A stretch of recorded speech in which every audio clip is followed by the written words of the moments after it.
वाले जो अग्रीमेंट्स हैं ये कॉन्ट्रैक्ट बनते ही नहीं है, क्योंकि बनते के साथ ही ये वॉइड माने जाते हैं। अगर आप बनाना चाहो अपने मन की तसल्ली के लिए, दैट्स टोटली योर कॉल। जैसे इसको आप ऐसे ले सकते हैं कि दो बिजनेस पार्टनर्स थे, उन्होंने एक वैलिड कॉन्ट्रैक्ट बनाया कि ए ने बोला बी को कि मैं आपको शर्ट सप्लाई करूंगा, बी ने कहा मैं आपको कैश सप्लाई करूंगा। तो दूसरी पार्टी बोल सकती है कि भाई साहब जो आपने कॉन्ट्रैक्ट में लिखा है, जिन चीजों के लिए ओके किया है, वो परफॉर्मेंस आपको करनी बनती है, वो काम आपको करना बनता है। प्रूव करना पड़ता है कि मेरा कंसेंट जबरदस्ती लिया गया है, एविडेंसेस लगाने पड़ते हैं कि मेरा कंसेंट फ्री नहीं था, मेरा कंसेंट जोर जबरदस्ती से लिया गया था। Hello everyone, welcome to BW CLAT. I am advocate Mansi Jain. आज के सेशन में लीगल रीजनिंग में हम लोग पढ़ेंगे वॉइडेबल कॉन्ट्रैक्ट्स। लास्ट क्लास में हम लोगों ने किया था introduction to law of contracts, जहां पर हम लोगों ने पढ़ा था कि कॉन्ट्रैक्ट्स को अगर हम लोग डिवाइड करें on the basis of validity, तो उस केस में we are left with the 3 types of major contracts. तो on the basis of validity अगर देखें तो 3 टाइप के टोटल आपके कॉन्ट्रैक्ट्स बनते हैं। Number 1 is your valid contracts.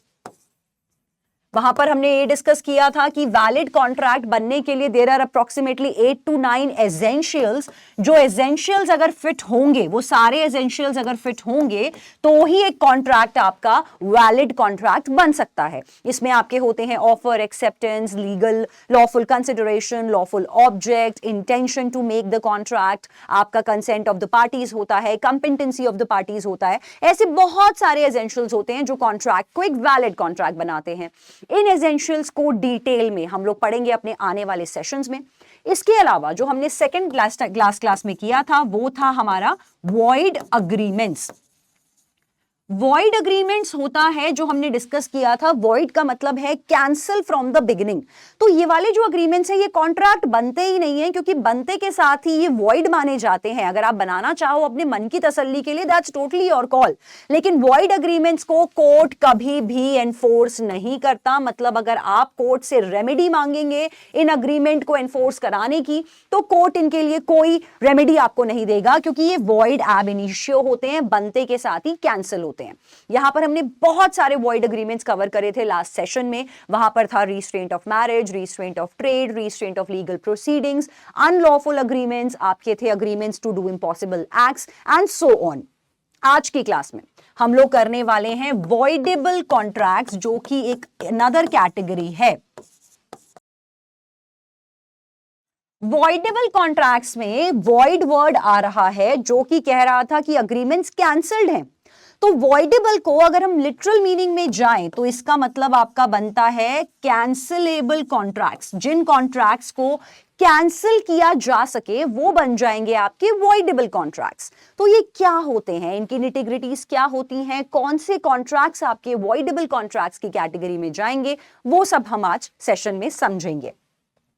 तो सबसे पहले करते हैं the difference between a void contract और द अग्रीमेंट। एक ही बात है, वॉइड अग्रीमेंट और वॉइड कॉन्ट्रैक्ट। और दूसरा जो हम आज करने वाले हैं वॉइडेबल कॉन्ट्रैक्ट। इन दोनों के बीच में डिफरेंस क्या होता है पहले वो समझ लेते हैं। पहला डिफरेंस ये कहता है कि यहां पर it means a contract which is ceases to be enforceable. जैसा कि मैंने कहा कि वॉइड अग्रीमेंट को कोर्ट एनफोर्स नहीं करता, कोर्ट के पास कोई रेमेडी नहीं होती, तो ये वो अग्रीमेंट्स होते हैं जो एनफोर्सिएबल नहीं होते। लेकिन ये वाले agreement can be enforceable by 1 और मोर पार्टीज। तो यहां पर आपका एनफोर्समेंट पॉसिबल होता है। इस केस में यहां पर मतलब कि आप कोर्ट में जा सकते हो, कोर्ट में जाके रेमेडी ले सकते हो। वॉइडेबल कॉन्ट्रैक्ट्स को बनते के साथ ही कैंसिल नहीं माना जाता, कोर्ट इनको वैलिड मानता है एक तरीके से। Second nature, valid when made subsequently becomes unenforceable. मतलब कि जब बने थे तब वैलिड थे, लेटर ऑन इसमें ऐसा कोई एलिमेंट ऐड हो गया जिसकी वजह से इनको बाद में अनएनफोर्सिएबल बना दिया गया। जैसे इसको आप ऐसे ले सकते हैं कि दो बिजनेस पार्टनर्स थे, उन्होंने एक वैलिड कॉन्ट्रैक्ट बनाया कि ए ने बोला बी को कि मैं आपको शर्ट सप्लाई करूंगा, बी ने कहा मैं आपको कैश सप्लाई करूंगा। लेटर ऑन उन्होंने सोचा कि एक काम करते हैं यार, ये शर्ट सप्लाई करने के बीच में ना एक काम करते हैं, हम लोग ना कोकेन भी सप्लाई कर देते हैं, थोड़ा सा स्मगलिंग भी कर लेते हैं। शर्ट के बॉक्सेस तो आएंगे, 10 बॉक्सेस में से 2 बॉक्सेस में हम कोकेन कर देंगे। तो ये वाला अग्रीमेंट अब आपका बन गया वॉइड अग्रीमेंट, क्योंकि सब्सीक्वेंटली आपने इसमें गलत क्लॉज को ऐड कर दिया। वॉइडेबल कॉन्ट्रैक्ट की बात करें, it remains voidable until cancel by the party. तो क्योंकि ये कैंसिलेबल होते हैं, मतलब कि अगर कोई पार्टी इसको कैंसिल नहीं करती, वैलिड अंटिल गेट्स कैंसल्ड। मतलब कि अगर कोई भी दोनों में से पार्टी इनको कैंसिल नहीं करेंगी, कोई भी एक पार्टी कैंसिल कर सकती है वॉइडेबल कॉन्ट्रैक्ट्स, दोनों की रजामंदी की जरूरत नहीं है। तो अगर दोनों में से दोनों पार्टी नहीं ये कॉन्ट्रैक्ट को कैंसिल कभी करने की सोचा ही नहीं, दोनों ने कहा ठीक है भाई साहब जो डिसाइड हुआ है वो चलते रहने देते हैं, जो कॉन्ट्रैक्ट में लिखा है वो फुलफिल करते रहते हैं, अगर दोनों पार्टी ने कभी भी इनको कैंसिल करने की चेष्टा या जद्दोजहद नहीं ली या वो मेहनत नहीं करी, तो ये कॉन्ट्रैक्ट अपने आप में वैलिड कॉन्ट्रैक्ट्स माने जाते हैं। नेक्स्ट है राइट्स ऑफ रेमेडी। यहां पर क्योंकि ये एनफोर्स नहीं होते तो कोर्ट कोई भी लीगल रेमेडी वॉइड कॉन्ट्रैक्ट्स और अग्रीमेंट्स में नहीं प्रोवाइड करता। यहां पर aggrieved party has the remedy to cancel the contract. तो कौन सी पार्टी हमेशा वॉइडेबल कॉन्ट्रैक्ट को कैंसिल करेगी? दुखियारी पार्टी। जिस भी पार्टी के साथ लग रहा है कि बुरा हो रहा है वॉइडेबल कॉन्ट्रैक्ट्स में, वो aggrieved party, victim party I would say, वो अग्रीव पार्टी के पास राइट होता है कि वो कॉन्ट्रैक्ट को कैंसिल कर सकते हैं। तो जो भी दुखियारी पार्टी है उसके पास ये राइट होता है कि वो कॉन्ट्रैक्ट को कैंसिल यहां पर कर सकती है। नेक्स्ट आता है परफॉर्मेंस ऑफ कॉन्ट्रैक्ट। यहां पर क्योंकि ये वॉइड अग्रीमेंट्स है तो पार्टी परफॉर्मेंस के लिए फोर्स नहीं कर सकती। ऑब्वियसली क्योंकि वॉइड है तो मैं कॉल करके नहीं बोल सकती हाँ भाई यार तूने स्मगलिंग तो करी नहीं अभी तक, तुझे कितने दिन हो चुके हैं बोले हुए कि तू स्मगलिंग कर। यहां पर आप सामने वाली पार्टी को फोर्स नहीं कर सकते। अगर आपने उसे कॉन्ट्रैक्ट के लिंक पर दिया है कि आपको किसी को मारना है, बदले में आप पैसे दोगे, तो आप कॉल पर नहीं बोल सकते हाँ भाई तू मार नहीं रहा है यार, तू पैसे लेके बैठा है। आप जबरदस्ती परफॉर्मेंस नहीं मांग सकते क्योंकि ये वॉइड अग्रीमेंट्स होते हैं। यहां पर अग्रीव पार्टी ने अगर यहां पर कॉन्ट्रैक्ट कैंसिल नहीं किया तो परफॉर्मेंस यहां पर रिक्वायर्ड होगी।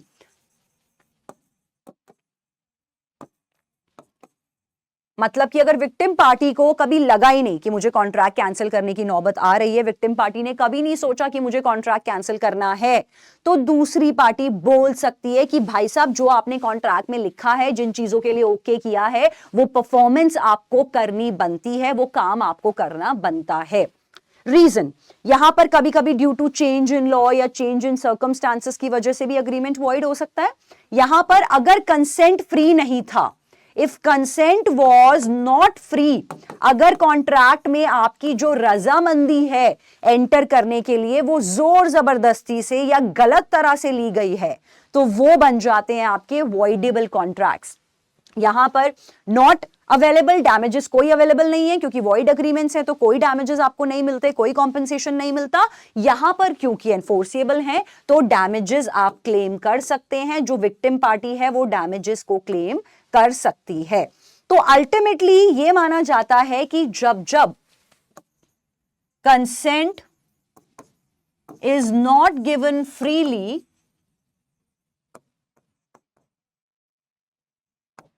उस केस में आपका जो कॉन्ट्रैक्ट है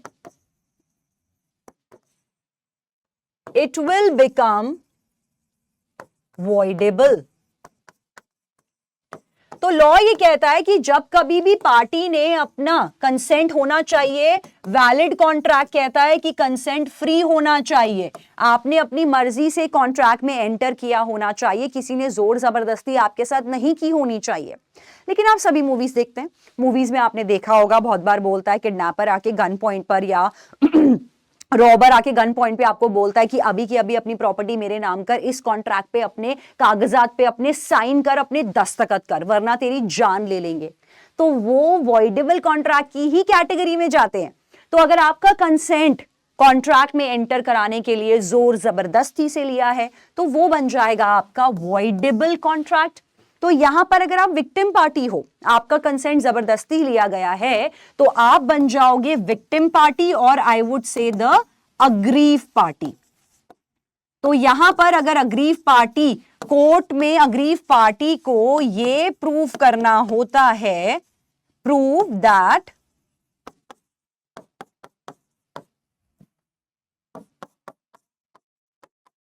consent was not given freely, तो यहां पर विक्टिम पार्टी का ये काम होता है कि उनको कोर्ट में ये प्रूफ करना है कि जी कॉन्ट्रैक्ट में मेरी रजामंदी जोर जबरदस्ती से या मुझे बहला फुसलाकर या मेरे साथ फ्रॉड करके ली गई है, वरना मैं इस कॉन्ट्रैक्ट में जी कभी भी खुद से हां नहीं करता, मैं अपने दस्तखत अपने हस्ताक्षर नहीं करता। तो कोर्ट में जाके अग्रीव पार्टी को प्रूफ करना पड़ता है, सिर्फ वर्बली बोलने से नहीं चलता, प्रूफ करना पड़ता है कि मेरा कंसेंट जबरदस्ती लिया गया है, एविडेंसेस लगाने पड़ते हैं कि मेरा कंसेंट फ्री नहीं था, मेरा कंसेंट जोर जबरदस्ती से लिया गया था। इसके पीछे एक लॉजिकल रैशनले है कि प्रूफ क्यों करना पड़ता है। प्रूफ इसलिए करना पड़ता है, आप ये मान के चलो कि दो पार्टीज एक वैलिड कॉन्ट्रैक्ट में एंटर हुई थी, दोनों पार्टी अपनी अपनी मर्जी से एंटर हुई थी। कुछ टाइम बाद दोनों में से एक पार्टी को लगा कि यार मेरे को ना एक बेटर डील मिल रही है बाहर, यार इस बंदे से अगर मैं सामान खरीदूंगा तो मैं नुकसान में जाऊंगा या मैं कम प्रॉफिट कमा पाऊंगा, अगर मैं ये डील किसी और वाले कॉन्ट्रैक्टर के साथ करूंगा तो मुझे वहां पर अच्छा गुड प्रॉफिट मिलेगा। तो मैं क्या करता हूं, मैंने वॉइडेबल कॉन्ट्रैक्ट पढ़ा था मानसी मैम से क्लास में, तो एक काम करता हूं, मैं जाके ना कोर्ट में ये बोल दूंगा कि जी ये कॉन्ट्रैक्ट जो था वो जबरदस्ती से हुआ था मेरे साथ, मैंने जबरदस्ती हाँ किया था, तो चलो अब इसको कैंसिल कर दो। कोर्ट आपके वर्बल पे नहीं चलेगा, आपको प्रूफ करना पड़ेगा कोर्ट में, क्योंकि यहां पर लोग इस पावर को मिसयूज कर सकते हैं, वैलिड कॉन्ट्रैक्ट को भी वॉइडेबल बना सकते हैं इस पावर को मिसयूज करके, अगर प्रूफ ना करने के लिए बोले। दैट इज वाई कोर्ट में प्रूफ करना बहुत जरूरी है कि आपका कंसेंट जोर जबरदस्ती से लिया गया था। तो जब जब आपका कंसेंट जोर जबरदस्ती से लिया जाता है तो कॉन्ट्रैक्ट को, वॉइडेबल कॉन्ट्रैक्ट को 5 कैटेगरी में डिवाइड किया गया है। Totally there are 5 types of contracts जो वॉइडेबल की कैटेगरी में आते हैं। कॉन्ट्रैक्ट जहां पर आपका कंसेंट लिया गया है बाय कोअर्जन, कॉन्ट्रैक्ट जहां पर आपका कंसेंट लिया गया है by undue influence, third contract जहां पर आपका कंसेंट लिया गया है बाय फ्रॉड, फोर्थ होता है जहां पर आपका कंसेंट लिया गया है बाय मिसरिप्रेजेंटेशन, एंड फिफ्थ होता है जहां पे आपका कंसेंट लिया गया है by mistake of law, mistake of fact. तो इस तरह से ये 5 कैटेगरी होंगी जिनको अब हम डिटेल में पढ़ने वाले हैं। Number 1 is your coercion, undue influence, fraud, misrepresentation and mistake of facts. ये क्या क्या होते हैं, let's have a look on them. First of all आता है आपका coercion.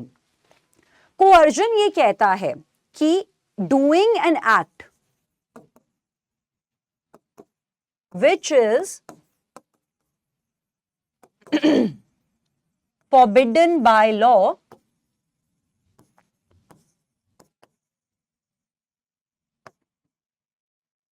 to make someone enter in the contract। मतलब कि आप कोई ऐसी एक्ट कर रहे हैं जो लॉ फॉरबिड करता है, जिसको लॉ करने से मना करता है। अगर आप वो हथकंडा अपना रहे हैं, आप वो एक्टिविटी अपना रहे हैं जिसको लॉ करने से मना करता है, और उस एक्टिविटी से आप ये चाह रहे हो कि अगला कॉन्ट्रैक्ट में एंटर कर जाए, अगला कॉन्ट्रैक्ट पे साइन कर दे, तो वहां पर यह माना जाएगा कि जो आपने कंसेंट लिया है वो कोअर्जन से लिया है। कोअर्जन कहता है कि आप कोई भी ऐसी एक्ट करें जिससे आप सामने वाले को डराएं, धमकाएं, थ्रेटन करें। क्या करने के लिए, कि आप उसे कुछ करने के लिए बोल रहे हो, committing any act forbidden by the penal code. आप अगले को इस तरह से डरा धमका रहे हो और ऐसी चीज कर रहे हो जो इंडियन पीनल कोड करने से मना करता है। या फिर इस केस में आप किसी को अनलॉफुली डिटेन कर रहे हो, मतलब किसी को किडनैप कर रहे हो, या किसी को रिस्ट्रेंट कर रहे हो, या आप किसी को थ्रेटन कर रहे हो कि आप उसकी प्रॉपर्टी को डिटेन कर लोगे। मतलब सपोज कि जिस इंसान से आप कॉन्ट्रैक्ट पे साइन कराना चाहते हो, आपने उसको बोला कि मैं तुझे इस घर से या इस ऑफिस के बिल्डिंग से आज तुझे बाहर कदम नहीं रखने दूंगा जब तक तू इस कॉन्ट्रैक्ट पे साइन नहीं करता। तो अगला क्या करेगा, अपनी जान तो बचाएगा आपसे, तो साइन कर ही देगा। या आप उसको डिटेन करने के अलावा आप उसके नियर वन को बोलते हो, आपने एक फादर को बोला कि अभी के अभी इस कॉन्ट्रैक्ट पे साइन करो, वरना आपके बेटे को हम स्कूल से बाहर नहीं निकलने देंगे, वरना आपका बेटा जो हमारे कब्जे में है हम उसको वापस घर नहीं जाने देंगे अगर आपने कॉन्ट्रैक्ट पे नहीं साइन किया। तो ये भी कोअर्जन में ही फॉल करेगा।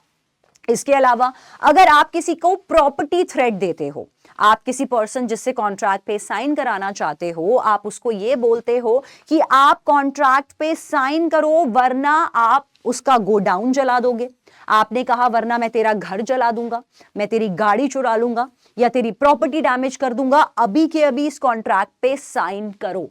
अगर आप इनमें से कुछ भी चीजें करते हो और अगली पर्सन को, विक्टिम पर्सन को, ऑपोजिट पार्टी को कॉन्ट्रैक्ट में एंटर करने के लिए जबरदस्ती करते हो, तो वो बन जाएगा आपका कोअर्जन और वो कॉन्ट्रैक्ट बन जाएगा आपका वॉइडेबल कॉन्ट्रैक्ट। इस केसेस में सपोजिटली उस टाइम तो विक्टिम पार्टी ने साइन कर दिया, अगर आज आपने विक्टिम से जबरदस्ती साइन करा के उसकी प्रॉपर्टी अपने नाम करवा ली, तो लॉजिकली ऐसा तो नहीं होगा कि आज आपने साइन कराया और कल की कल प्रॉपर्टी आपके नाम हो गई। यहां पर प्रॉपर्टी ट्रांसफर में टाइम लगता है, कुछ दिन तो लगेंगे ही लगेंगे। तो वो जो टाइम फ्रेम होता है वो टाइम होता है विक्टिम पार्टी के पास कि वो कोर्ट जाके कहे कि जज साहब मेरा कंसेंट जबरदस्ती लिया गया था, उस दिन मुझे गन पॉइंट पर रखकर बोला गया था कॉन्ट्रैक्ट साइन करने के लिए, रियल में मैं अपनी प्रॉपर्टीज के नाम नहीं करना चाहता, ये चीज कोर्ट में प्रूफ करनी होगी। अगर ये चीज कोर्ट में प्रूव हो जाती है तो वो कॉन्ट्रैक्ट कैंसिल हो जाएगा, वो कॉन्ट्रैक्ट आपका वॉइडेबल कॉन्ट्रैक्ट की लिस्ट में चला जाएगा। अगर आप कोर्ट में ये प्रूव कर देते हैं, विक्टिम ये प्रूव करता है कि कोअर्जन के थ्रू फोर्सफुली, कोअर्जन मतलब होता है फोर्स यूज करना, कि अगर आप ये कोर्ट में प्रूव कर दो कि मेरे साथ फोर्स यूज हुआ है इसीलिए मैं कॉन्ट्रैक्ट में साइन कर रहा हूं, तो ये बन जाएगा आपका कोअर्जन और ये बन जाएगा आपका वॉइडेबल कॉन्ट्रैक्ट। इस केसेस में इसी का एक इंग्लिश वर्जन है कोअर्जन, हम लोग इंडियन कॉन्ट्रैक्ट एक्ट में इसको बोलते हैं कोअर्जन।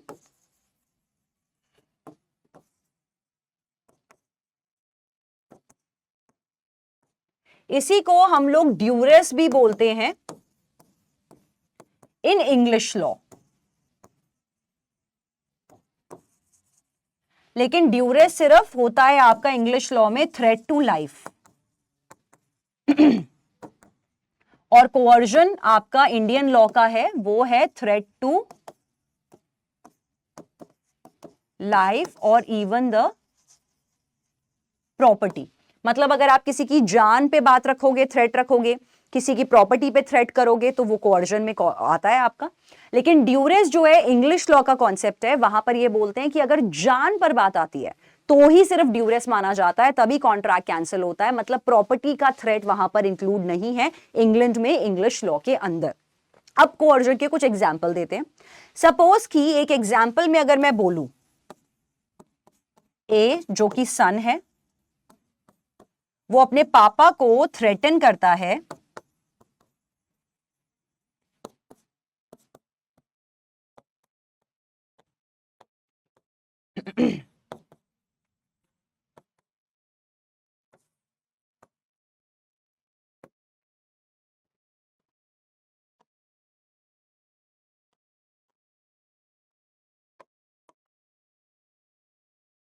अगर आपके पास ये एग्जाम्पल होता है कि ए एक बच्चा है, वो अपने पापा को बोलता है कि पापा इस कॉन्ट्रैक्ट पे साइन करो, अपना बंगला अभी के अभी मेरे नाम कर दो क्योंकि मुझे अपनी गर्लफ्रेंड से शादी करनी है, और आपने अगर इस कॉन्ट्रैक्ट पे साइन नहीं किया तो मैं घर छोड़ के भाग जाऊंगा, मैं आपको कभी भी नहीं मिलूंगा, मैं घर छोड़ के भाग जाऊंगा। पापा ने कॉन्ट्रैक्ट पे साइन कर दिया क्योंकि वो चाहते थे कि उनका बेटा उनको छोड़ के ना भागे, कभी खुशी कभी गम नहीं बनाना चाहते थे वो। तो यहां पर अगर पापा साइन कर भी देते हैं, फ्यूचर में वो जाके बोलना चाहेंगे कोर्ट में कि जी मेरे साथ कोअर्जन हुआ है, तो क्या ये कोअर्जन है? आप सोचोगे हाँ मैम ब्लैकमेल तो हो रहा है, और कोअर्जन मतलब ब्लैकमेल ही समझ में आया है, अभी तक होता ब्लैकमेलिंग जैसा ही है। लेकिन आपको ये देखना है कि जो एक्शन, जब कभी भी आपको क्लैट में ट्रिक क्वेश्चंस आते हैं कोअर्जन के, आपको ये नोटिस करना है कि जिस एक्ट को यूज किया गया है एज अ धमकी, वो एक्ट एक्चुअली लॉ फॉरबिड करता है कि नहीं। अगर वो एक्ट लॉ करने से मना करता है तो फिर वो कोअर्जन है। अगर वो एक्ट जिसकी धमकी इंसान दे रहा है अगर वो फॉरबिडन बाय लॉ नहीं है तो कोअर्जन भी नहीं है। अब अगर आप इस क्वेश्चन में देखो तो ये जो बच्चा है वो धमकी देने के लिए क्या कर रहा है, वो बोल रहा है कि पापा घर मेरे को साइन कर दो कॉन्ट्रैक्ट पे वरना मैं घर छोड़ के भाग जाऊंगा। घर छोड़ के भागना कोई आईपीसी में क्राइम नहीं है, तो इसीलिए इस केस में कोअर्जन नहीं होगा।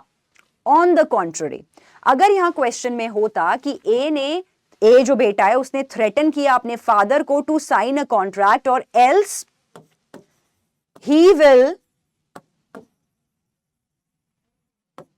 कमिट सुसाइड, वो कह रहा है पापा कॉन्ट्रैक्ट पे साइन कर दो वरना मैं आत्महत्या कर लूंगा, अपनी जान ले लूंगा।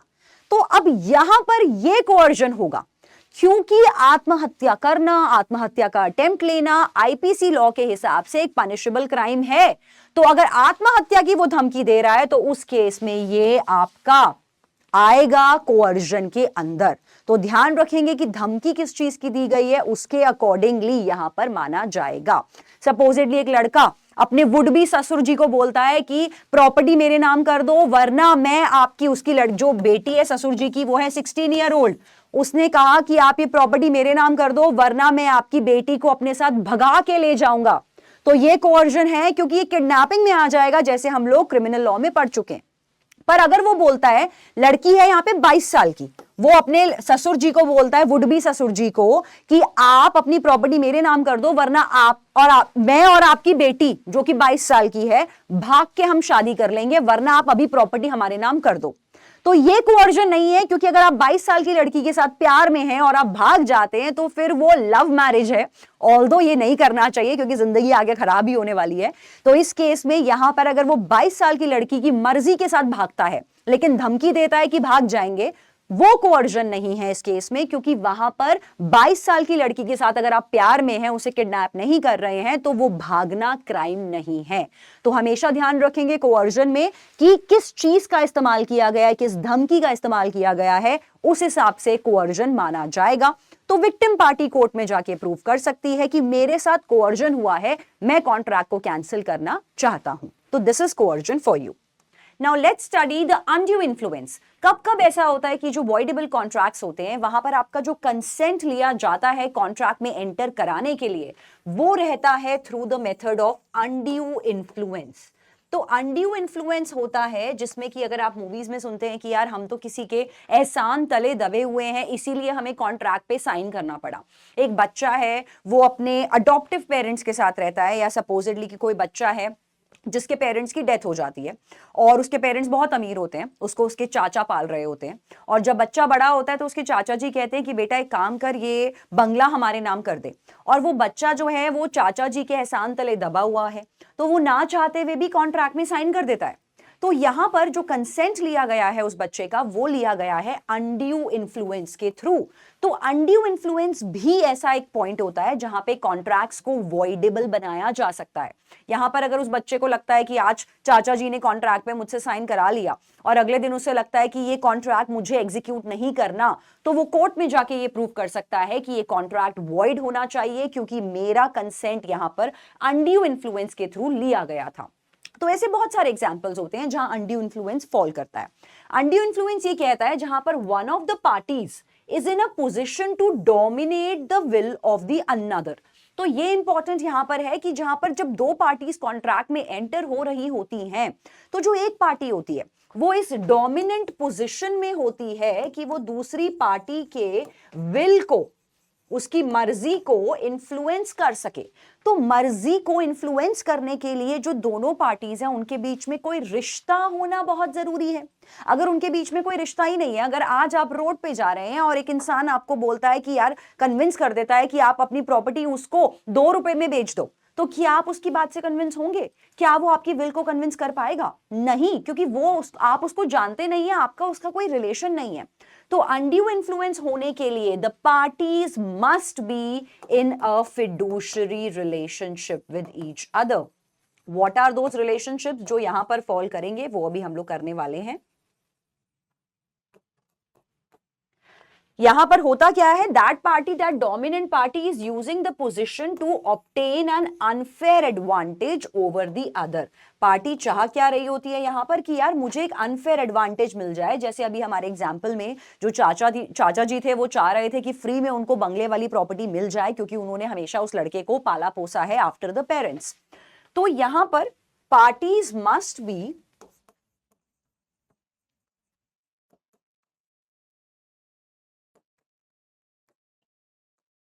in a fiduciary relationship with each other so that undue influence का point satisfy हो पाए. Fiduciary relationships होते हैं that are built on trust. तो ये fiduciary relationships जो undue influence में fall करेंगे, इसमें काफी सारे relationships हैं, वो ध्यान रखेंगे हम लोग. यहीं से आपको questions आते हैं. That is employer employee,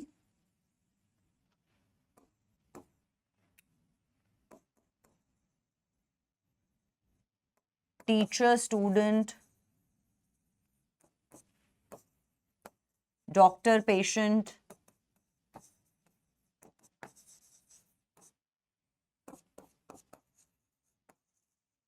advocate client,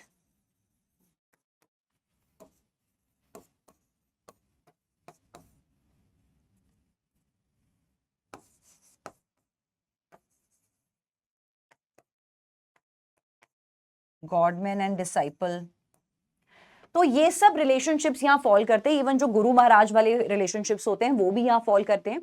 तो अगर इनमें से कोई भी रिलेशनशिप है तो हम ये मान के चलते हैं कि इस पर्सन की विल को ये वाले पर्टिकुलर पर्संस डोमिनेट करने की पोजीशन में होते हैं. तो अगर सपोजिटली क्वेश्चन का एग्जांपल आपको आता है जहां ये बोलते हैं कि एक गुरुजी ने, एक बाबा जी ने एक भक्त को कन्विंस कर दिया, जिसमें भक्त ने बोला कि ठीक है बाबा जी आप इतना फोर्स कर ही रहे हो तो मैं 2 करोड़ आपको दान कर ही देता हूं, कल की कल मैं अपनी बीवी की 2 करोड़ की ज्वेलरी ला के आश्रम में दान कर दूंगा.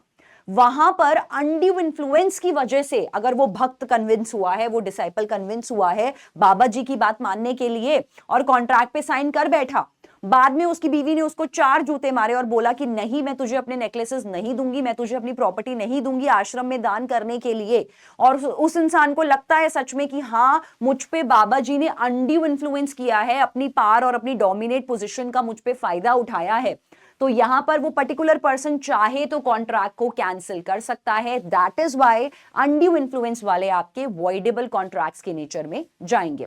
इसके अलावा एडवोकेट क्लाइंट, सपोज कि एडवोकेट को अपने क्लाइंट की सारी डिटेल्स पता है और वो बोल रहा है कि यार अगर तुमने मेरे को फीस में इतने पर्टिकुलर नहीं दिए, कॉन्ट्रैक्ट पे साइन करो, या तुमने मुझे फीस में अपनी ये प्रॉपर्टी मेरे नाम नहीं करी, तो तुम जानते हो कि मुझे तुम्हारे बारे में बहुत सारे सीक्रेट्स पता है, मैं जानता हूं कि शायद मर्डर तुम ही ने किया था जिसमें मैंने तुम्हें बेल दिलवाई थी. सिमिलरली डॉक्टर पेशेंट, यहां पर टीचर स्टूडेंट भी हो सकता है कि टीचर को पता है, बच्चे को पता है कि इसी टीचर ने मेरा मेन बोर्ड्स का पेपर चेक करना है और अब टीचर मुझसे एक्स्ट्रा फेवर मांग रही है कॉन्ट्रैक्ट के थ्रू, तो वो मैं दूं. तो ये भी इस केस में रिलेशनशिप बिल्ड ऑन ट्रस्ट पे आएगा. और ऐसे अगर कोई कॉन्ट्रैक्ट में एंटर करवाया जाता है तो अनड्यू इन्फ्लुएंस लेके उसको वॉइडेबल करा जा सकता है. Parents, children, employer, employ, religious adviser and the followers, जो मैंने बताया आपको, ये सब इसमें फॉल करते हैं. Take for an instance like A, while on board an English ship on the high seas, coerces B, जबरदस्ती coerce करता है A B को into signing a contract by criminal intimidation. तो ये आपका coercion का example है जो अभी हमने किया था, a case example of it, जहां पर जबरदस्ती बी को कोर्स करा जाता है. बी के साथ क्या यूज किया जाता है? Criminal intimidation. मतलब होता है किसी को क्रिमिनल लेवल पर डराना कि तेरी जान ले लेंगे, तुझे जान से मार देंगे एंड सो ऑन. तो यहां पर ये करता है. A sues B in Calcutta for the breach of contract. B से उस दिन तो जबरदस्ती साइन करा लिया, लेटर ऑन ए ने सू कर दिया कि भाई तूने वापस मेरे को ये प्रॉपर्टी मेरे नाम क्यों नहीं करी, उस दिन तो तूने साइन किया था. A used coercion despite the fact that his act was not illegal under English law and section 506 of Indian Penal Code was not in effect at that time. क्योंकि जिस टाइम का ये केस है उस time पे यहां पर English law में क्रिमिनल इंटिमिडेशन क्राइम नहीं था और अपना इंडियन पीनल कोड जहां ये क्राइम है तब तक वो इन्फोर्स में नहीं आया था. तो इस केस में therefore in that case the contract will be voidable at the option of B and the presence or absence of Indian Penal Code will render no effect. Again यहां पर Indian Contract Act तो apply होगी, तो उसके हिसाब से यहां पर कोअर्जन तो हुआ है. इस केस में जो B है वो कोअर्जन का रीजन लेके कॉन्ट्रैक्ट को वॉइड कर सकता है. अनड्यू इन्फ्लुएंस का कभी कभी एक एग्जाम्पल आपको इस तरह से आएगा पेपर में. वो कह सकते हैं कि सपोज A एक सेल्समैन है,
ओके, तो कुछ क्वेश्चन अनड्यू इन्फ्लुएंस का ऐसा आता है कि जो ए है वो एक सेल्समैन है, और वो सेल्समैन जब आप एक दिन शॉप पे गए, आप कुछ परचेज करने गए इलेक्ट्रॉनिक गैजेट्स में, आपने सोचा था कि आज आप एक लैपटॉप परचेज करोगे एक बेसिक अमाउंट का।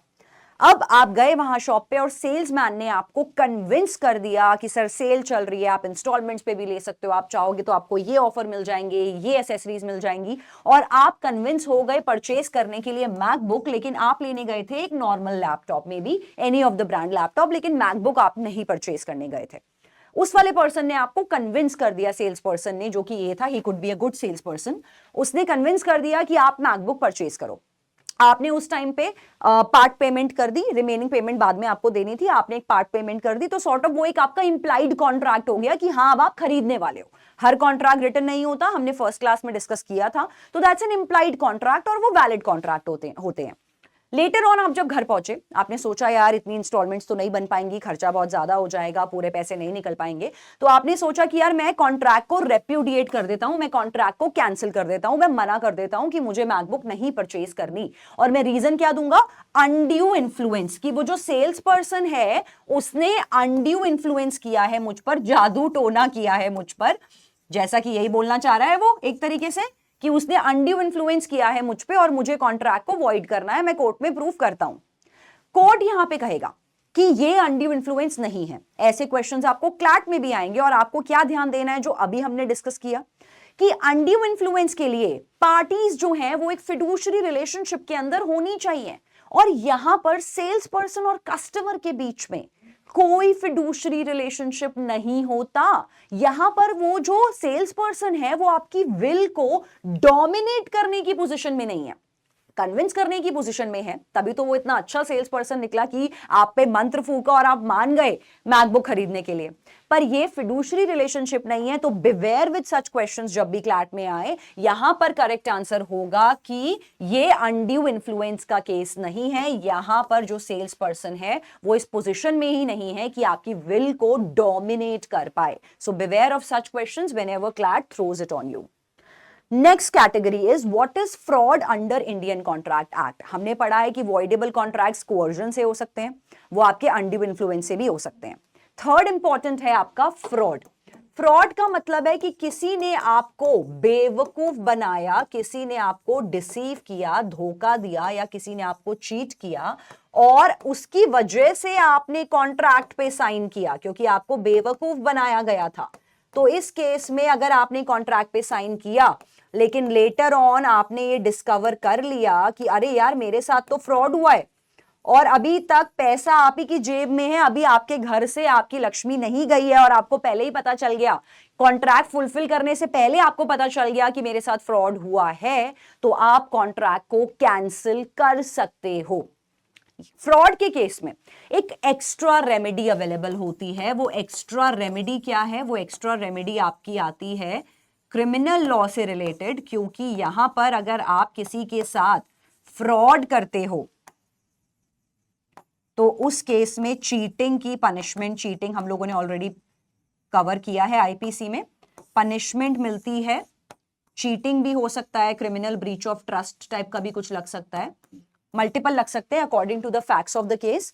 तो अगर आप किसी के साथ फ्रॉड करते हो और उसको फ्रॉड करके आप कॉन्ट्रैक्ट में साइन करवाते हो, तो वहां पर वो कॉन्ट्रैक्ट को कैंसिल करके डैमेजेस तो लेगा ही लेगा, साथ साथ आपको क्रिमिनल लॉ में सजा मिलेगी, चीटिंग की, क्रिमिनल ब्रीच ऑफ ट्रस्ट की, वो कुछ भी हो सकता है।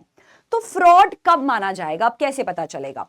अ रेगुलर एग्जांपल कि सपोज आप एक प्रॉपर्टी परचेज करने जाते हो, प्रॉपर्टी परचेज करने के लिए आप एक एस्टेट एजेंट्स के पास गए हो, एक कंपनी में गए हो, उन्होंने कहा कि सर हमारा ये एजेंट है, ये आपको प्रॉपर्टी बढ़िया सी दिखा देगा और ये आपको प्रॉपर्टी बहुत अच्छे से परचेज भी करवा देगा। आप इन्वेस्टमेंट पर्पस से गए थे। वो सेल्स एजेंट क्या सोचता है कि यार मैं ना इसको पागल बना देता हूं। वो क्या कहता है कि सर ये इस लोकेशन पे बहुत बढ़िया प्रॉपर्टी है, और ये प्रॉपर्टी जो है ये 20 करोड़ की प्रॉपर्टी है, और करंटली ये प्रॉपर्टी सर सिर्फ 5 लाख में मिल रही है, बहुत बढ़िया डील दिला रहा हूं आपको, 5 लाख में ये प्रॉपर्टी आपको मिल जाएगी। और आप उसके फ्रॉड पे कन्विंस हो गए, आपने सोचा कि चलो ठीक है यार, कह रहा है इतनी अच्छी इन्वेस्टमेंट दिला रहा है, 5 लाख में प्रॉपर्टी दिलवा रहा है जो कि 20 करोड़ की है, तो आपने लेके उस बंदे के साथ कॉन्ट्रैक्ट में साइन कर लिया। आपने कहा ठीक है, I am ready to buy this property, आपने उसको 2 लाख एडवांस भी दे दिया। और वो आपके 2 लाख लेके भाग गया, 9 2 11 हो गया। तो यहां पर एक तो आप कॉन्ट्रैक्ट को कैंसिल कर सकते हो कि मैं रिमेनिंग 3 लाख नहीं दूंगा क्योंकि मेरे साथ जो हुआ है वो फ्रॉड हुआ है, मैं कॉन्ट्रैक्ट को कैंसिल करना चाहता हूं, मैं रिमेनिंग 5 लाख के मैंने चलो 2 लाख अपने गवा दिए, फाइन, इट्स ओके, पर ये 3 लाख का भांडा मैं सर पे अपने नहीं फोड़ना चाहता हूं, तो मैं कॉन्ट्रैक्ट को कैंसिल करता हूं। बिल्कुल आप कॉन्ट्रैक्ट को कैंसिल कर सकते हो। दूसरा रेमेडी क्या है कि जो इंसान आपके पैसे लेके भागा है उस पर आप क्रिमिनल कंप्लेन भी कराओगे और वहां पर एक क्रिमिनल रेमेडी भी अवेलेबल होगी आपके पास, जो कि अनड्यू इन्फ्लुएंस, मिसरिप्रेजेंटेशन, बाकी की चीजों में अवेलेबल नहीं होती। फ्रॉड अब होगा कैसे वो समझ लेते हैं। फ्रॉड के दौरान जिस इंसान ने आपसे कॉन्ट्रैक्ट में साइन कराया है उसने आपको कुछ ऐसे फैक्ट्स बताए हैं without a believe to be them true. उसको पता था, मतलब कि वो इंसान जो है वो फॉल्स स्टेटमेंट बता रहा है, उसको ये पता था, knowingly making the false statements, ये बहुत इंपॉर्टेंट है, जानबूझकर या इंटेंशनली उसने ये काम किया है, क्योंकि अगर ये उसने गलती से किया है तो फ्रॉड नहीं है, फिर कुछ और है, वो भी हम कवर करेंगे। अगर कोई जानबूझकर इंटेंशनली आपको झूठ बोलता है तो इस केस में वो आपका फ्रॉड में आएगा। उस इंसान ने आपको एक रेकलेस स्टेटमेंट्स दी, उसने आपको अनक्लियर स्टेटमेंट्स दी, जानबूझकर कंफ्यूजिंग स्टेटमेंट्स दी, या एक्टिवली कोई चीज को कवर किया, मतलब कोई चीज को झूठ बोला, कवर किया। अगर आज एक प्रॉपर्टी डीलर आपको एक घर दिखाने लेके जाता है और उसको पता है कि इस घर में दीमक की प्रॉब्लम है, इस घर में मॉइस्चर की प्रॉब्लम है, या इस घर में इलेक्ट्रिसिटी का माल फंक्शन है, और उसने क्या किया, जब आपको प्रॉपर्टी दिखाई जानबूझकर ये सब चीजों को कवर कर दिया, कंसील कर दिया, और आपने उसके साथ लेके कॉन्ट्रैक्ट पे साइन कर दिया कि ठीक है जी हम रेडी हैं इस घर को परचेज करने के लिए, या हम रेडी हैं लीज अग्रीमेंट पे साइन करने के लिए, तो ये आपके साथ फ्रॉड हुआ है, आप कॉन्ट्रैक्ट को कैंसिल कर सकते हो, ये वॉइडेबल की नेचर में जाता है। तो ये सब चीजें अगर आपके साथ करी जाएंगी तो वो मान लिया जाएगा आपका फ्रॉड। इसमें एक और भी स्टेटमेंट्स आती हैं, making the promises with an intention to not fulfill them in future, जिसको हम लोग बोलते हैं सिंपल जेनजी लैंग्वेज में फेक प्रोमिसेस, जो आजकल हो सकता है कि बच्चे करते हैं, रिलेशनशिप में करते हैं फेक प्रोमिसेस, तो ये चीज है सॉर्ट ऑफ, चलो जज्बाती नहीं होना है। तो यहां पर फ्रॉड माना जाता है कि अगर आप किसी के साथ कॉन्ट्रैक्ट में एंटर कर रहे हैं और आप उसको एक ऐसा वादा कर रहे हो जिसको आपने आगे ना निभाना, आपने सोच रखा है कि मैं नहीं निभाऊंगा, अभी के लिए सिर्फ कॉन्ट्रैक्ट में साइन करवाने के लिए फटाफट से झूठा प्रॉमिस कर देता हूं, तो वो भी कॉन्ट्रैक्ट आपके फ्रॉड में जाएंगे और वॉइडेबल हो सकते हैं। इसका एग्जाम्पल आप ऐसे ले सकते हो कि अगेन आप प्रॉपर्टी डीलर के साथ घर देखने गए हो और उसने आपको वादा किया है कि जैसे ही आप घर की पेमेंट कर दोगे, जैसे ही आप घर खरीदने के लिए डाउन पेमेंट कर दोगे, मैं इस घर में सारे फिक्सिंग्स करा दूंगा, मैं पूरी मेंटेनेंस करा के दूंगा आपको इस घर की, मैं ये दीमक का प्रॉब्लम फिक्स कराऊंगा, मैं इलेक्ट्रिसिटी फिक्स कराऊंगा, मैं पानी का लीकेज फिक्स कराऊंगा, मैं सब कुछ आपको करा के दूंगा, मैं घर को आपको A1 कंडीशन में करके दूंगा, जी आप साइन करो कॉन्ट्रैक्ट पे। और आपने डाउन पेमेंट कर दी उसके इस वादे पर, और क्वेश्चन में यहां लिखा होगा, अब आप सोचोगे मैम हमें कैसे पता चलेगा, हमें क्या पता यार वो मन में क्या सोच रहा है, कॉन्ट्रैक्ट के टाइम पे उसके मन की मंशा क्या है, हमें तो नहीं पता चल रहा, क्योंकि हम तो यहां आपसे बात कर रहे हैं, हम तो यहां पे कॉन्ट्रैक्ट देख रहे हैं जो हमें क्वेश्चन में गिवन है। आपको क्वेश्चन में ये फैक्ट्स के अंदर गिवन होगा कि प्रॉपर्टी डीलर ने उस टाइम पे ये सारे प्रॉमिसेस करे थे and he didn't want to fulfil them in the future, ये क्लियर था, ये क्वेश्चन के अंदर लिखा होगा।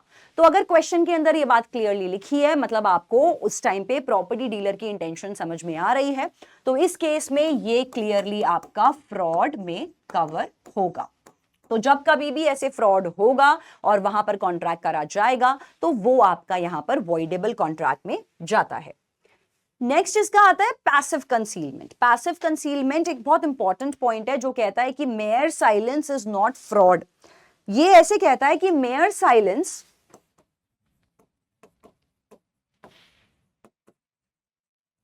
इज नॉट फ्रॉड,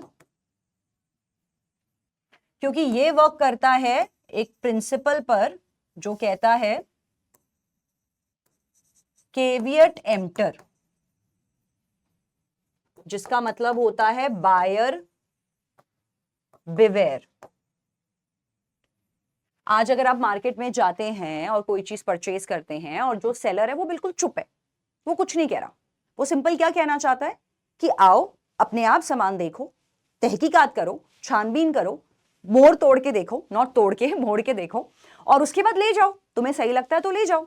अब घर जाके कोई चीज, सपोजिटली आप एक शोरूम में गए हो, वहां पे आपको वास अच्छा लगा है, आपने वास देखा, आपको वास अच्छा लगा, आपने सोचा घर जाके इस वास में आप फ्लावर्स लगा लोगे, बहुत सुंदर सुंदर कोई चीज लगा लोगे, आपने वास को अच्छे से देखा, आपको बहुत बढ़िया लगा, उन्होंने देखा, आपने जाके बिलिंग कराई, उसके बाद आप पैसे देके वास को घर पे ले आए।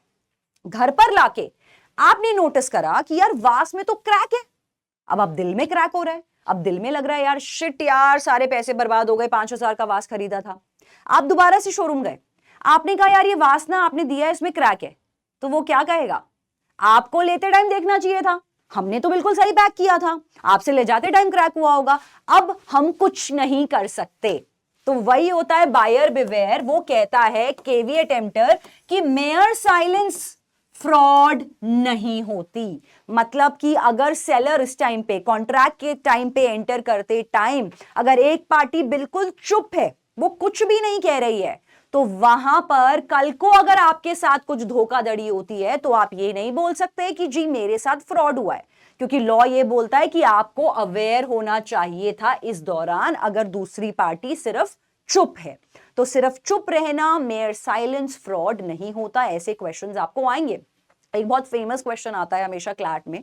वो क्वेश्चन ये बोलता है कि एक ए पर्सन था, उसको अपना घोड़ा बेचना था और वो बिल्कुल चुप था और उसे पता था जो उसका घोड़ा है वो बीमार है, वो खराब हालत में है, लेकिन वो कुछ भी नहीं बोलता, वो सिर्फ डिस्प्ले पे अपना घोड़ा रख देता है। एक बायर आता है और उसको वो पूछता है कि मैं मान लूंगा कि ये घोड़ा बिल्कुल सही है अगर तुम चुप रहे। उसने क्या बोला कि मैं मान लूंगा, आई विल अज्यूम। क्वेश्चन ऐसे बनेगा आपका इसमें, ए जो बायर था, ए का डायलॉग क्या होता है,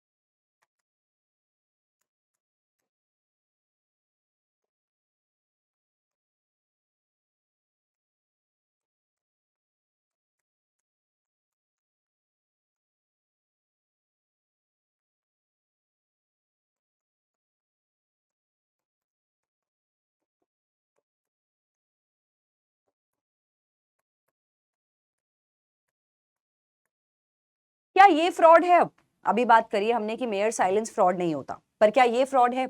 एक बायर था, उसको पता था कि, उसको नहीं पता था ऑब्वियसली, ठीक है, हॉर्स ऑलरेडी जो था वो इल कंडीशन में था, खराब कंडीशन में था, लेकिन ए को नहीं पता था। ए ने हॉर्स को डिस्प्ले पे देखा, ए ने बोला, जो बायर था, कि मैं मान लूंगा कि ये घोड़ा बिल्कुल सही सलामत है, बिल्कुल 100% ओके कंडीशन में है अगर तुम चुप रहे। अब यहां पर क्या, और ये जो बी था ये चुप रहा, बिल्कुल ये शांत था, तो क्या अब ये फ्रॉड है? और ए क्या करता है, घोड़ा खरीद के अपने घर पे ले जाता है और उसे घर जाके पता चलता है यार ये घोड़ा तो बिल्कुल खराब घोड़ा है, बेकार घोड़ा है, ये मेरे किसी काम नहीं आएगा। तो क्या इस केस में अब ये फ्रॉड है? आप बोलोगे हाँ मैम, आपने बोला था कि मेयर साइलेंस जो है वो फ्रॉड नहीं है और बी सिर्फ चुप रहा था, तो ये फ्रॉड नहीं है। अब यहां पर लेकिन आंसर चेंज हो जाएगा। यहां पे करेक्ट आंसर है ये फ्रॉड है। क्यों? Mayor silence is not fraud, लेकिन एक पॉइंट और फंडा निकल के आता है, कहते हैं कि mere silence is not fraud but mere silence, चुप रहना, इज इक्वल टू फ्रॉड। कहां पर? Where there was a duty to speak.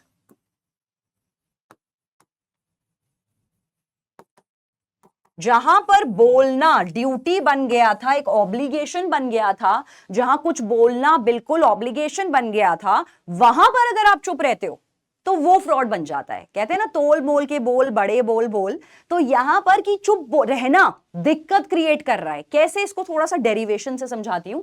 इसने क्या बोला कि अगर तुम चुप रहे, अगर तुम म्यूट रहे, तो मैं क्या मान लूंगा कि जो घोड़ा है वो 100% ओके है।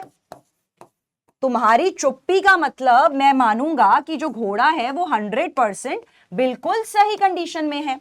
इसका मतलब है और जो घोड़ा था वो 100% सही कंडीशन में नहीं था, तो इसका मतलब अनम्यूट करना इंपॉर्टेंट था।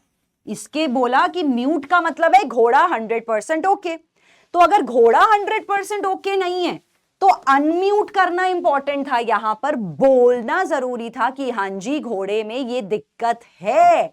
तो अगर ऐसा क्वेश्चन आपको आता है जहां पर साइलेंस वैसे फ्रॉड नहीं होता, लेकिन जहां पर बोलना जरूरी हो गया था, मतलब जहां पर दूसरी पार्टी खुद तुम्हें उकसा रही है बोलने के लिए, फिर भी अगर तुम चुप रहते हो और कॉन्ट्रैक्ट में एंटर करते हो, तो उस केस में वो फ्रॉड में आएगा और वॉइडेबल हो सकता है। Next is your misrepresentation. Misrepresentation section 18 Indian contract act में कवर किया गया है। मिसरिप्रेजेंटेशन फ्रॉड जैसा ही होता है, लेकिन डिफरेंस क्या है कि यहां पर भी आपने क्या किया होता है, झूठ ही बोला होता है, लेकिन यहां पर अनइंटेंशनली बोला गया होता है, अनइंटेंशनली लाइड सिंपल फॉर्मेट में, या फिर I would say an honest mistake और ऑनेस्ट झूठ। वैसे तो ये एक पैराडॉक्स है। एक ऑनेस्ट लाई का मतलब है कि बोलने वाले को भी नहीं पता था कि मैं झूठ बोल रहा हूं, क्योंकि उसके हिसाब से वो सच बोल रहा होता है। तो बोलने वाले को लैक ऑफ नॉलेज थी और उसने अपनी रिप्रेजेंटेशन को मिस रिप्रेजेंट कर दिया और सामने वाला कॉन्ट्रैक्ट में साइन कर गया, एंटर कर गया। लेटर ऑन पता चलता है कि जी नहीं, यहां तो लैक ऑफ नॉलेज हुई है, फैक्ट्स कुछ क्लियर नहीं थे। उस केस में कॉन्ट्रैक्ट को कैंसिल करा जा सकता है, वॉइडेबल बनाया जा सकता है। तो यहां पर जो पॉजिटिव असर्शन दी होती है वो इस तरह से दी होती है जहां पर इंफॉर्मेशन वारंटेड नहीं होती है। जो इंफॉर्मेशन दे रहा होता है उस इंसान को भी लगता है कि भाई साहब मैं तो सच बोल रहा हूं, believes to be true. Any breach of duty without an intention to deceive, यहां पर डिसीविंग की कोई इंटेंशन नहीं होती। फ्रॉड में तभी तो क्रिमिनल लाइबिलिटी भी बनती है। मिसरिप्रेजेंटेशन में no criminal liability is there, ये ध्यान रखना। मिसरिप्रेजेंटेशन में आपको कोई क्रिमिनल केस आपके खिलाफ नहीं बनेगा, क्योंकि आपने एक ऑनेस्ट मिस्टेक करी थी। तो no criminal liability is there in the case of misrepresentation, लेकिन फ्रॉड में क्राइम का क्रिमिनल केस बनेगा। तो इस केस में डिसीव करने की कोई वहां पे इंटेंशन नहीं थी, कोई एडवांटेज गेन करने की इंटेंशन नहीं थी, मिसलीड करने की भी कोई इंटेंशन नहीं थी। तो इस केस में ये बन जाता है आपका मिसरिप्रेजेंटेशन। यहां पर causing however innocently a party to an agreement makes a mistake to the substance which is the subject of the agreement. But इसमें एक पॉइंट आता है, if the truth could be discovered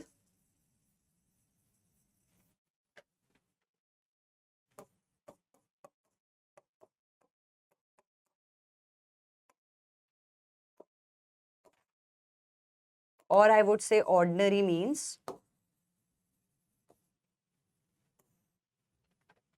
then contract can't be voidable। ये important point है। ये कहता है कि ठीक है, कल को इसको ऐसे मान के चलो कि एक कंपनी है और दूसरी कंपनी है। एक कंपनी ने बोला है कि हम आपकी पूरी की पूरी कंपनी परचेज कर लेंगे, दोनों का कॉन्ट्रैक्ट होने वाला है। तो जिसको परचेज करनी थी कंपनी, वो कंपनी के बारे में कुछ फैक्ट्स जानना चाहता था।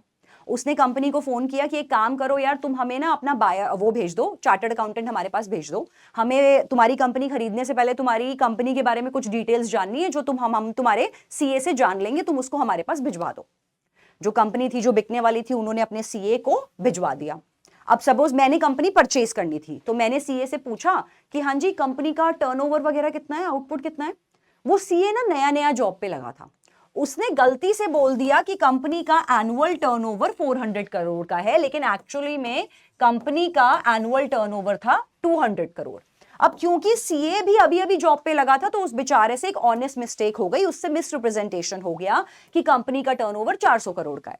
मुझे लगा हाँ यार बढ़िया टर्नओवर है, मैं इस कंपनी को खरीदने के लिए रेडी हूं, मैंने कॉन्ट्रैक्ट पे साइन कर दिया। मुझे 2 दिन बाद पता चला कि नहीं यार कंपनी का टर्नओवर 200 करोड़ का है और अब मैं कॉन्ट्रैक्ट को कैंसिल करना चाहती हूं। तो मैं बिल्कुल कर सकती हूं, मिस रिप्रेजेंटेशन बोल के वॉइडेबल कॉन्ट्रैक्ट हो सकता है।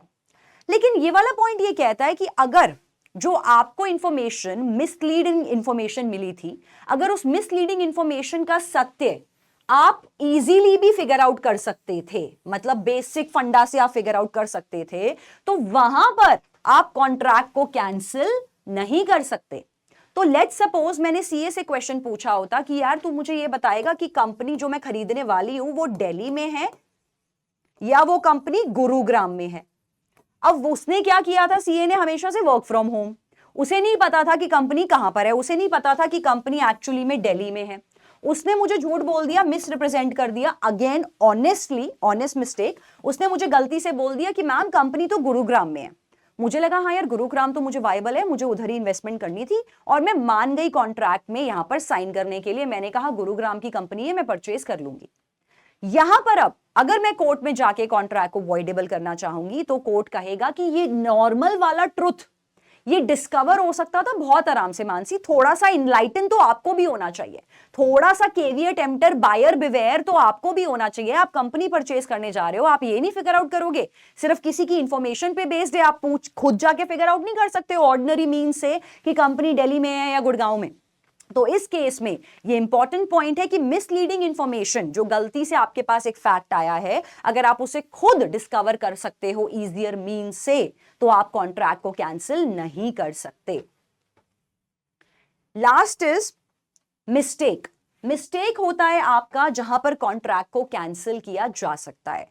मिस्टेक मतलब वही जो गाना है कि हो गई गलती से मिस्टेक। तो अगर सपोज कॉन्ट्रैक्ट बनाते टाइम कोई टेक्निकल मिस्टेक हो गई, किसी सब्जेक्ट मैटर को लेके मिस्टेक हो गई, पार्टीज के नाम की स्पेलिंग गलत हो गई, गलती से डेट गलत डल गई, तो यहां सब क्या होता है, ये छोटे मोटे अगर एरर्स होते भी हैं तो ये अब अगर सपोज आज हमने गलती से नाम गलत लिख दिए, कॉन्ट्रैक्ट बना लिया, नाम की स्पेलिंग गलत लिख दी और हमें अगले दिन पता चला कि यार इस कॉन्ट्रैक्ट में ना नाम की स्पेलिंग गलत हो गई, तो अब क्या होगा, वहां पे फ्लूइड लगा के नाम की स्पेलिंग नहीं चेंज हो सकती, नया कॉन्ट्रैक्ट बनाना पड़ेगा ऑब्वियसली। तो वो वाला कॉन्ट्रैक्ट क्या हो गया, वो वाला कॉन्ट्रैक्ट आपका कैंसिल हो जाएगा।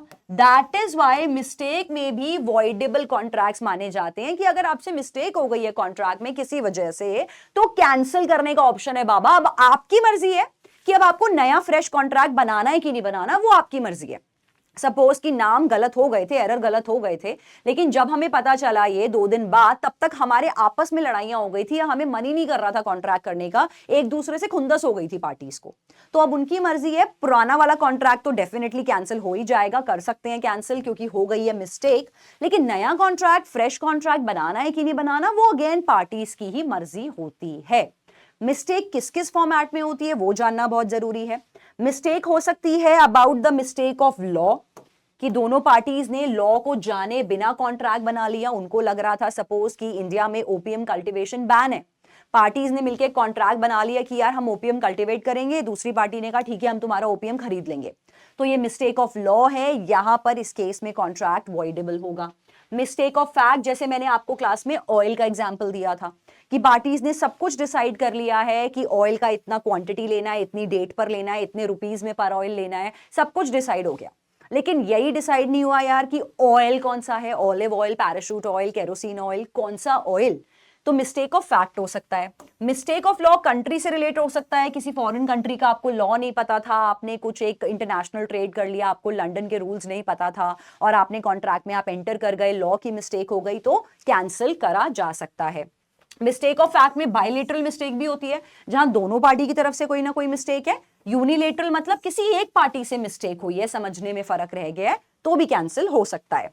बायलेटरल मिस्टेक जैसा मैंने कहा सब्जेक्ट मैटर अगेन ऑयल को लेके हो सकती है। Mistake as to the possibility, मतलब एक पार्टी को लग रहा था ये करना मुमकिन है और दूसरी पार्टी को लग रहा था ये करना मुमकिन नहीं है, तो पॉसिबिलिटी को लेके मिस्टेक हो सकती है। Mistake as to the person हो सकती है, mistake as to the nature हो सकती है। एज टू द पर्सन का मतलब है कि आप किसी A.X के साथ कॉन्ट्रैक्ट करने वाले थे, उसके भाई का नाम भी मिलता जुलता था और आपने गलती से किसी और पार्टी से कॉन्ट्रैक्ट कर लिया है, आपको कंफ्यूजन थी, पार्टी के नाम बिल्कुल सेम थे लेकिन कंपनीज अलग अलग थी, तो यहां पर भी कॉन्ट्रैक्ट को आप कैंसिल कर सकते हो, वॉइडेबल का स्कोप है। फिजिकल इम्पॉसिबिलिटी भी हो जाती है कभी कभी कि यहां बैठ के आपने एक कॉन्ट्रैक्ट बना लिया एक आर्टिस्ट के साथ और बाद में आपको पता चला कि वो तो इस टाइप का स्केच बना ही नहीं सकता जिस टाइप का स्केच आप चाह रहे थे। तो फिजिकल इम्पॉसिबिलिटी हो सकती है, लीगल इम्पॉसिबिलिटी हो सकती है कि किसी लॉ की वजह से इम्पॉसिबल है कॉन्ट्रैक्ट को एग्जीक्यूट करना। फिजिकल इम्पॉसिबिलिटी में यहां पर एग्जिस्टेंस को लेके, सब्जेक्ट मैटर के, आइडेंटिटी को लेके, क्वालिटी को लेके, क्वांटिटी को लेके, टाइटल को लेके, प्राइस को लेके, ये सारी मिस्टेक्स पॉसिबल हैं कि आपने सोचा था कि आपको ऑयल मिलेगा 500 रुपए प्रति लीटर में और उसने आपको 5000 प्रति लीटर में ऑयल बेच दिया क्योंकि आपके मन में ये मिस्टेक थी, आप दोनों को ये कंफ्यूजन थी। कॉन्ट्रैक्ट लॉ कहता है कि सारी चीजों को क्लियर और स्पेसिफाइड होना चाहिए और दोनों पार्टीज का उन चीजों को लेके बहुत इंपॉर्टेंट फंडा है जिसको कहते हैं कंसेंसस